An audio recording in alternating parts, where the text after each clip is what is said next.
you're now sounding at normal pitch for the first time. Right. I think it has so something with the external microphone is making the pitch change. Yeah. And I'm not sure why because I've turned off all the filters. So I don't know. Well, I guess we'll try it with the internal microphone and see how it works because then at least it'll be at pitch. Um, I don't know if it'll just be quieter then is the issue, I guess. I don't know.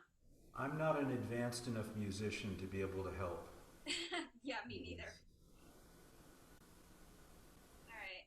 Well, I guess we can start then. We'll see how it goes. Good. All right. First thing, take the tea bag, put it in the other receptacle. There. All right. So here we are. How have you been? I've been fine. Um, I know it's been a couple weeks since I saw you. There was like a whole week where I wasn't playing at all because I was away. Um, but then I was back playing on Monday, and I mean, think I got a lot done. Um, well, it maybe I just expected myself to have forgotten a lot more than I did. Yeah, that's it. Be pessimistic. You won't be disappointed then. Um, well, we better deal with Liszt today because first, um, because it's just much more complicated than the Chopin. There's a few Sure. things I want to do with Chopin, but not much. Okay. So, um, yeah, I listened to it just this morning, Hmm. um, and so I gave myself some time to kind of think it over as well. So yeah, it does. It sounds like you, yeah, definitely are focusing on getting those trills better. But you also said it was fully memorized now. Yes. Yep. That's good. The memorization, as you know, does more than just you know internalize it. It then allows you to kind of mull it over when you're away from the piano. So that also will improve your interpretation because that's another factor that you definitely have to. I'm still hearing you're going to need to deal with some of that, but it's okay. It's about reflection and kind of living with it and identifying some of the style issues that go with this music. It's interesting again that we have, before we had Brahms, now we have Chopin going with this next to this piece, and again you can notice how different they are. Just it's not that I mean they're both romantic. They're all romantic music, but there's very different kind of nature to the music. It's a very different kind of thing. And you can talk about it being program music, but it wouldn't even have to be program music. It's still by nature very different from say an etude or one of the Brahms, those little Brahms pieces. This is a much more kind of thinking beyond the notes kind of piece. And I was grappling with trying to understand how to explain some of that I was hearing, that maybe could be useful to you. So we can work a little bit on some things, but you've got, let's just, in no particular order, the issue with trills, I mean, it's a lot of notes, and you can get tired. So that's one of the challenges is how to keep the energy going. And again, I still think the way we're doing it, I don't really want to change. I think slow practice, pay attention to what your body's doing. You know how to do a trill, so it feels like you're supporting it with your arm, but you're not tight in your arm. Yeah. And then also make sure if the hands are not synchronized to go back and practice it slower. Yeah. And you'll get it. I mean, it's not like you're way off. It's just that's what you do. Just remember that you always go back slow practice is really useful for this kind of a challenge. And then just immediately try to speed it a little bit and see if you can coax it along and really listen closely that you're getting it. You'll get to the point where you're much more habitual while you're playing in terms of keeping the hands in sync and then also Yeah. controlling the trills. And remember we talked before also that there may be a voicing issue on your piano where if you have an exposed trill, one of the two notes may be louder than the other, or it may be one of the notes doesn't sound, or it seems uneven. That may also be about the piano, and of course we have to do our best to adapt when we're playing. We can't suddenly change the piano. So, you know, make sure again that you're keeping all that in mind. I try to keep it in mind when I listen. You know, but if you were making a recording of the piece, you want to make sure that the piano you're recording on is working up to snuff so that you can really make sure those passages come out right. So there was just a couple places like that where you have a trill and it didn't, you know, it just seemed like one of the two notes was sounding and the other one wasn't or something. So something to be aware of. And you know, again, this is a great piece for teaching, you know, have so many different hand positions to play trills in. You get used to adjusting how you hold your arms and stuff. You know, it's really good because you develop technically, you know, and that's really kind of warms the cockles of my heart, you know, to have a student working on that because it makes, you know you're gonna learn stuff that's gonna really enhance your technique. So again, that's all really, really good. Can we do some tough spots unless you have a Yeah. question? No, no. I think I was just going to comment that, like, um, just to reassure you that I have been doing a lot of slow practice. I think it's when it almost feels like when I'm in the piece, though, it's hard to like recall that sense of control and not have the energy sort of like just overrun the whole thing. So that yeah, I can get the trills by themselves slowly, but then it's still tough to play them in the context of the piece. It kind of gets away from me. Right, but you understand, you know, that we always right away, you know, take the bull by the horns. And so if that's happening, try to notice this rhythmic layers thing that I talked to you about. So that you work on one trill at a time, but then if in the context of the piece it's falling apart, don't just keep playing the piece. I mean, stop, maybe do two measures. You know, that's the rhythmic level at which maybe you're having a difficulty. Or maybe going back and forth between two different trills that are in succession in the piece. Again, try to figure out where the weaknesses are cropping up. At this point, you are more on top of things than not on top of things. So it's about cleaning up, I think, a lot of the time. I don't think it's...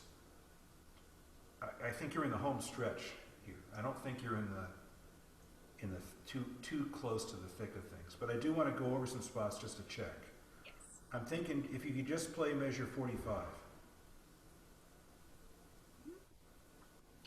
And you can play it any tempo you want, slow or fast or whatever. I just want to hear 45.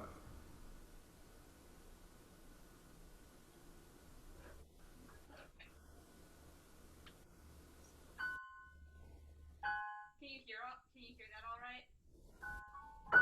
Yeah, it's in tune, yeah.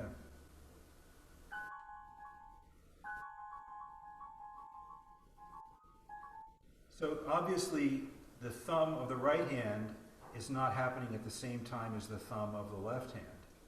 So you gotta deal with that, and I think probably maybe try applying more weight to the second finger of your left hand as a starting point for slow practice. Just try that idea. Okay, I just realized that I usually don't use finger two on the G sharp. Oh, you don't? What do you use? I usually use finger three, but for some You reason I can used use finger you can two. use three. It's fine. It's just like the finger that's not your thumb. Yeah. Da da da da da da. Try that. You're really paying attention. You can play mezzo forte, really paying attention so that they're synced. But you're focusing on the lower of the trill notes. Okay.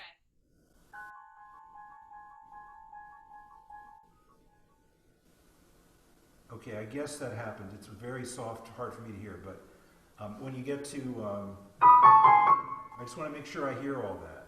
Oh, okay. I was really The lightening up on whole, that it. whole section right up to the rest. Okay. Yeah, see, it's not even when you get to the turn part. Now try daga, daga, daga, daga, just that speed.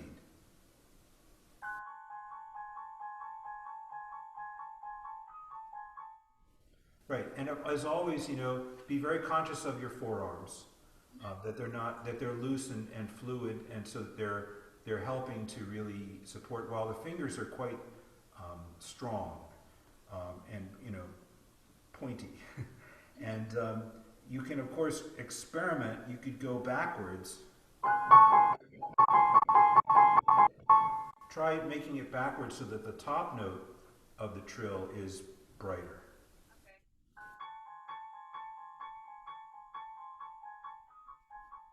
Right, so you're getting kind of all those little rhythmic coordination things worked through. Um, so you're also checking to make sure that very specific places are, that this, like if you're doing the upper one, you're making sure those are synchronized. And then when you do the lower one, make sure that one's synchronized. Then, of course, when you go to do it totally, you don't want there to be accents like that in there. But you want to make sure that you're really mentally on top of what's happening. This kind of thing, of course, happens all through, but this is a very exposed place. Yeah. It's the end of a section. And that's one of the things when you're working on the trill. I'm not teaching you anything revolutionary here, but I guess the point is I'm emphasizing the grunt work side of it. That's really important. That a lot of times the teacher says, "Well, play it slower." The idea, though, is that you're actually paying attention while you're playing it slower, and there's a whole lot of things to pay attention to, and the synchronization between the hands is definitely one of them. The evenness of the two notes, they should be even in volume, even in rhythm, is also a thing to listen to. There's already a lot right there to listen to. This kind of Zen approach to concentration, where you're really living in the moment, noticing what's going on, noticing what you're doing, and reacting to what's coming out and kind of thinking about it, reflecting on it while you're practicing slowly. Just a few little places really starts to enhance your skill, because it's a mental concentration thing, and then you apply that to a lot of places that are similar. So anyway, and you don't just rely on the mental thing. What happens is when you're practicing, you're teaching your body to move a certain way, and you get more control over the motion. And in my experience, it's always taught me to, when I have something like that I'm doing, to be less floppy back here. It's not stiff, it's just quiet. You see, and that way you can concentrate the physical movements much more sensitively to a little fiddly thing like that. So anyway, slow practice is a good way to go, and it's also like, it should be very relaxed. It's like meditative. It shouldn't be like hyper tense when you're doing it.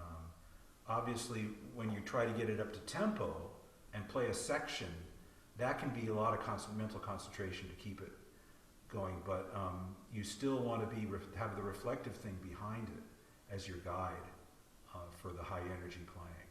So I don't know if that translates to something that works, but that's what I go through too. It's exactly like that. You got to spend the time thinking about it, figuring it out, and then when you go to put it up to tempo, that little guide is still back there, the thing you worked with. And then just making sure that you're not. It's just paying attention so it doesn't fall apart. And then when you get to the longer piece, you do the whole piece. Then you still can go back and address that. Try to figure out where things go awry when you're playing the whole piece. Try to find the place that will cut down on the amount of effort and practice time. Just figure out where things fall apart, and then just work across those places. This is basic, but I think that's probably what's going on. I just want to cheerlead you a little bit, because you're on the path and you keep getting closer and closer on the trills. Do you want to ask her anything, or do you have anything to add to that? No, it's just it's a long patient process. Okay, now I'm gonna try your patience, Okay. and I'm gonna ask you to play measure 30 again. Mhm. Yep. And you know what? You can go all the way to measure 36. Just keep going. Okay. Yep.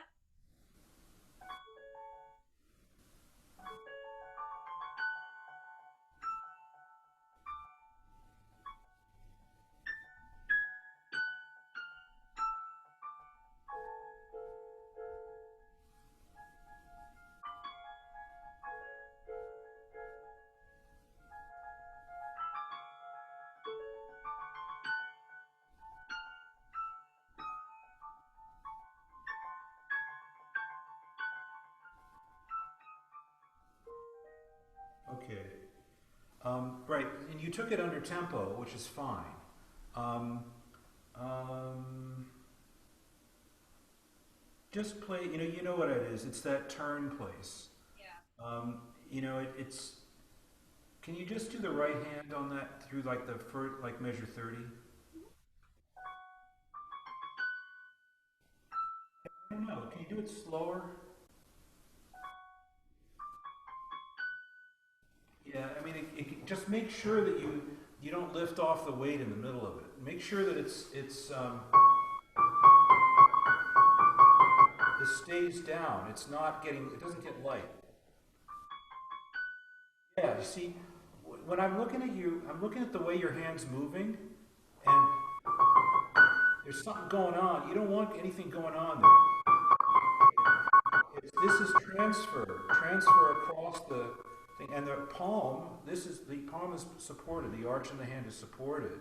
It doesn't collapse. So it's got to stay strong so that you can transfer across the fourth. Yeah, do it again. There's something about just do that. See, there's no lifting up between those. It's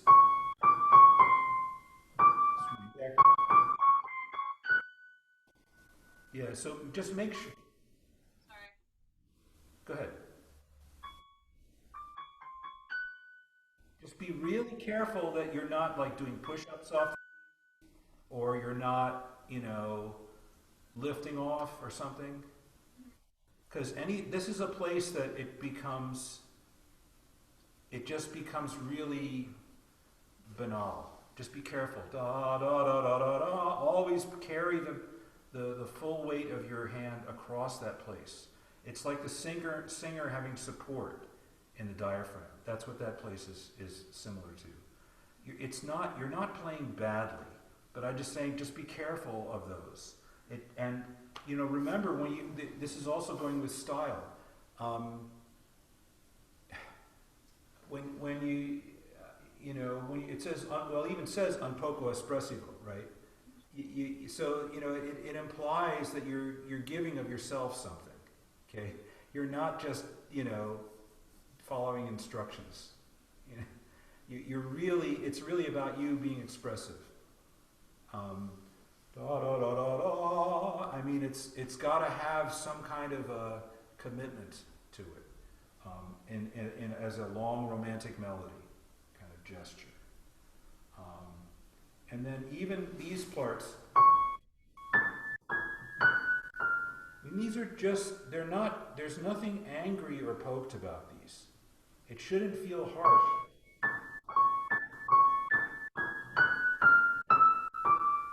They're very expressive. They're very, like you're singing through them. Yadam, yadam, yadam, yadam, like something. So that it's not like you're trying to balance it or something. So it's loud. That's not what it is. It's about expressivity. So anything like that, and again, it might be the recording or possibly the piano you were playing on, but a lot of those places where you have like a romantic melody this time seemed a little bit angry to me. And I don't think that's what we're going for. And it made me thinking about some other stuff too that I'm eager to tell you about, but I wanted to get this first. Okay. um, so anyway, that's just a thing. But that kind of a thing about the romantic melody, whether it's legato or portato or whatever it is, there's always an expressiveness there that really requires you to kind of commit yourself. You're wearing your heart on your sleeve with this music a little bit. You can't be too reserved in your attitude, and that's technical as well. Good. All right. So good. You're okay. It's just like I just want to make sure that I keep hammering that home because I feel like you can go farther with those things. Yeah. And you're still struggling. Let me see. What was that other thing? Oh, this thing. Yeah.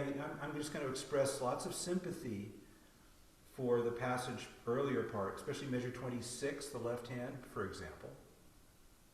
Mm-hmm. Right? Because remember, you want that to be two different layers in one hand, right? And so don't let it get choppy.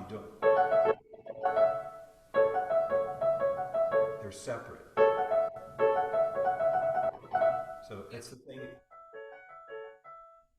Yeah, and then when you pedal through it and you've got all the texture going, you can balance it out so the trill is softer. That's the thing. You'll have the blurry trill going on. And again, it's this issue with not being there. I can't tell always whether you're using a lot of pedal or a little pedal or what it is. It's kind of hard to tell, but it sounded like in spots, and as we get to them, it seemed like you could have used more pedal in a few places. Maybe not here, but in some of the later spots. I'll try to remember where that was. But this has lots of pedal, and it's in the upper register, so it won't be offensive. So that's part of the name of the game, to play with that so that it helps you to keep that illusion of texture going, different layers in the texture. So anyway, again, it's just hard, and you know what to do, just to how to practice it. So I think you're fine. Also in general too, dynamics. Again, there's a bunch of places where you need to hold back more. You be quieter. I was thinking of, let's see, where the hell is that? Oh, it's further on in the piece. Yeah, that really hard spot, like measure 104, 107, 109. That's all pianissimo. All right. And it's just because you're working on all the trills and stuff, but when the melody starts going in octaves down in the tenor range there in measure 104, it's still pianissimo. So that's a thing. And then again in measure 109, still pianissimo. So it's just hard to do, but you practice the left hand alone and get used to doing it that way. And that'll be, it's just like that's what it is. So it's not like the trombones come in here. That's not what it is. Right.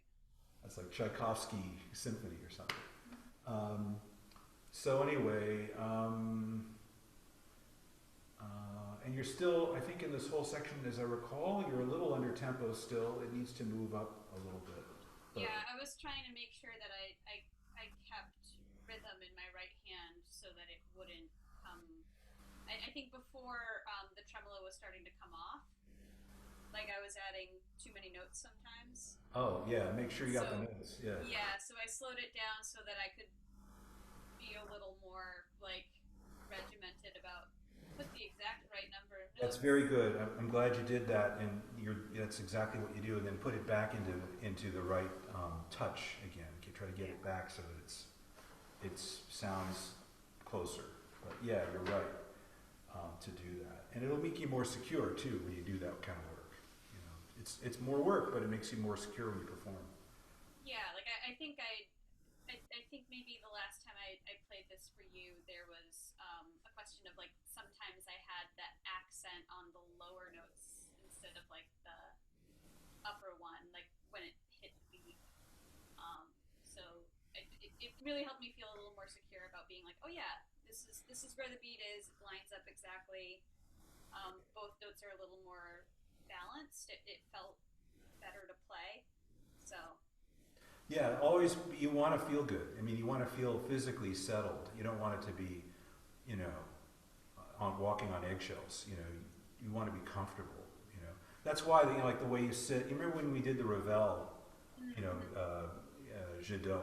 You know, I make a thing about that a lot of times with a big Ravel piece is that you want your trunk, your core to be steady, still, and your hands are going to have to move. You don't have a lot of options to move the body around when you're playing all over the keyboard. In this place, there are some places where you have those octaves flowing where you can do more, and it's probably smart to experiment with that and to see whether it helps. Let's see. Yeah, and when you got down to measure 46 and following, um, I really think this whole section, again, it's like you're working on the little things, which is totally the right thing to do, but then you're going to have to also move on to getting sections better. So this section, um, I don't know. Can we try it again? Just play. Let me see what it sounds like on in this setup. Maybe Okay. can you pick up to 46 and just you can go all the way to the fermata. Sure.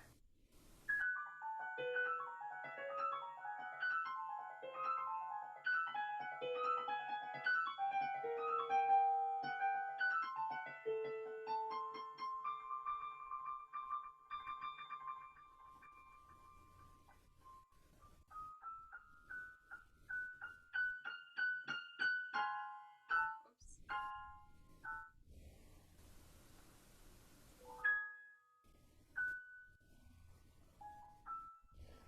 Okay, so yeah, it's a little better than it was, but how were you using a lot of pedal just now? I mean, I had it down, yeah. Yeah. I think when am I changing it? At the beginning,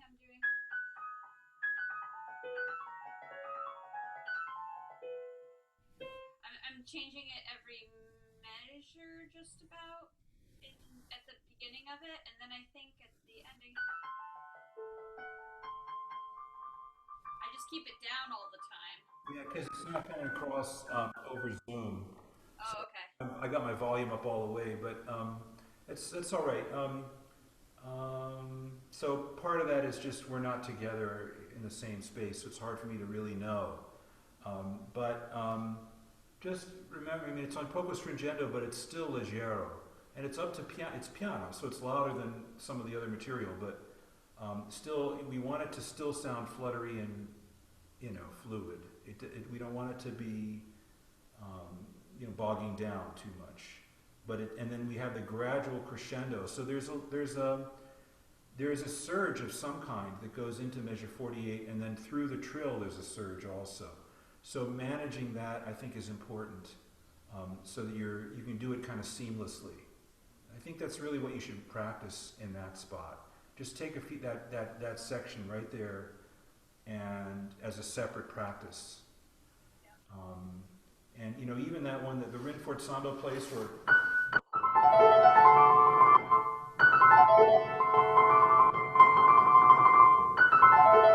oh, I see, it's the left hand.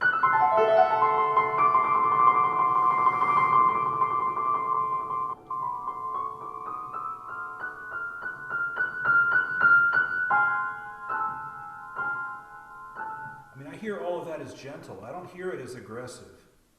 But that there's the surge spot, but then it's still soft after that. And one of the things that also occurred to me, and I can't tell again if it's just the recording or Zoom or what.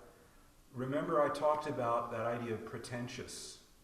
Like you got two notes and they're like the most important thing, and you're telling everybody, oh, these two notes are real important. That's not what that is there. This should be like, did you freeze? Oh no, you're No. moving. Okay. Those two notes, yadam, yadam, yadam, yadam, yadam, yadam. It's very expressive. So you shouldn't feel, like you're trying to make a point. You're just being very expressive. And that, I don't know if it's, again, I can't tell if it's the recording or the piano or what. But I think if we were together, you would agree with me, and maybe you are playing it that way, but I'm just not there. But anyway, I'm just saying, that when you have the portatos in measure 49, that's a caress. It's kind of a loving gesture. And then you got the tenuto, with a slur and the dot after, but yada, yada, yada. It's a very romantic kind of, it's like the birds are tweeting at a distance somehow, you know. I think maybe what I'm struggling with here is how to build, because like there's that crescendo. There's a crescendo in measure 47, and there's a crescendo again in measure 50, and it feels like those are the places where it's sounding more poked or more aggressive.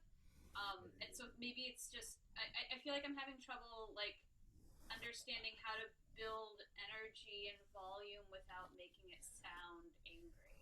Okay, how about this? Um, um, the piano can sound like an orchestra.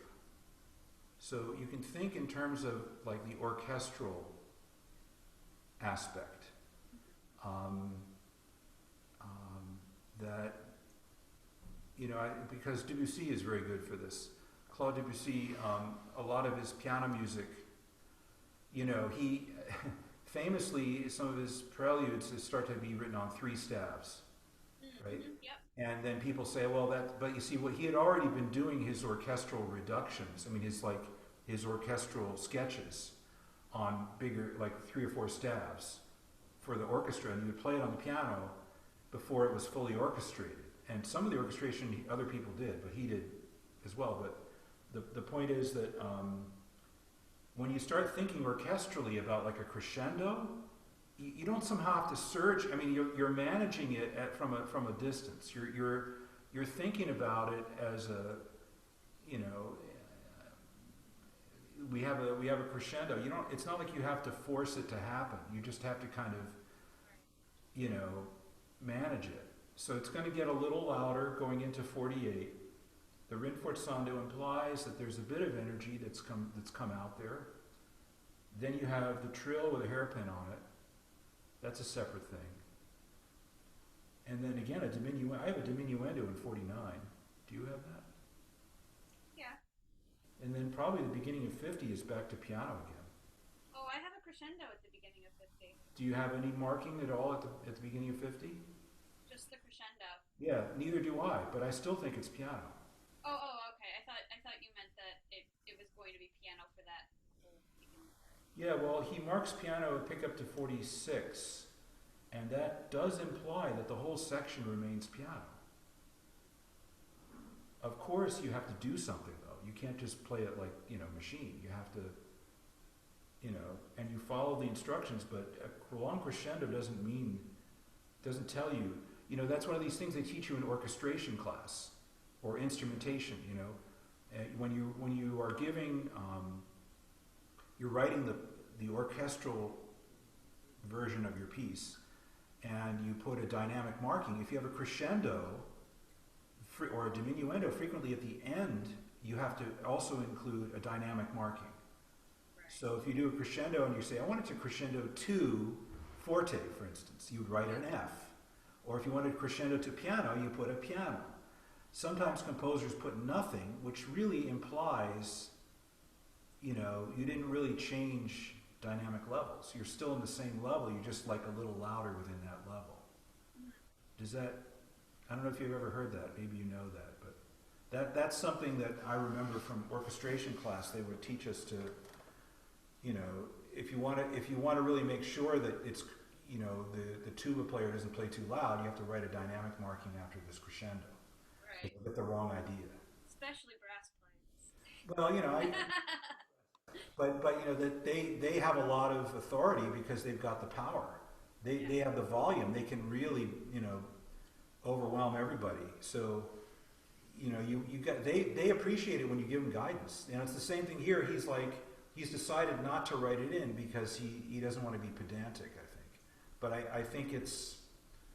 I still think that it's not that. These are like, remember what we just did before this. This was all the fluttery bird stuff. This isn't suddenly like a big fat bird came in. That's not what it is. So anyway, I'm just trying to get you to pay attention to that. You should be still playing. It should be playful within those waves that you're doing. All right, enough of that.